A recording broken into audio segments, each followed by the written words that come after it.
Hello guys! So for tonight, magluluto ako ng paborito naming pink salmon sinigang with Nor sinigang mix.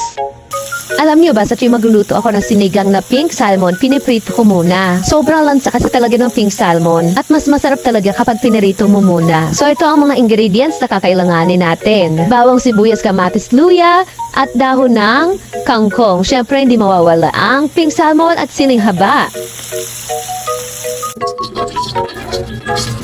Mali ako ng inuna. Dapat pag mag-isa kayo, unahin natin yung luya. Tsaka sobrang daming luya talaga para mawala yung lansa ng pink salmon.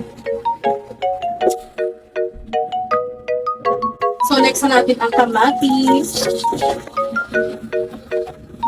Alam niyo ba dati, wala akong alam lutuin. As in, mag-asawa ko, wala akong alam lutuin. Hindi, alam ko lang magsaing, magprito ng itlog, pancit canton, ganun lang. Siyempre, habang tumatagal, natututo tayo. Hindi naman tayo pwedeng mag-stuck na lang sa ganun. Lalo na yung partner ko, nanilig siya kumain ng lutong bahay. At ang gusto noon, puro sabaw. Isda, mas gusto niya ng isda. Kaya sa babol or manok.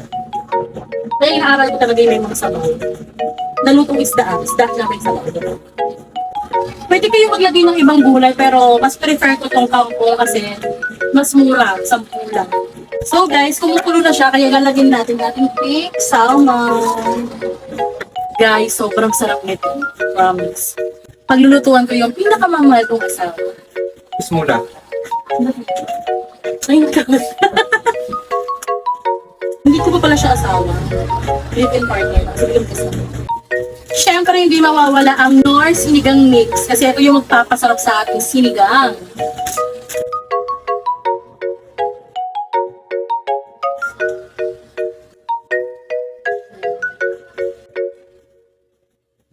So, I'm done!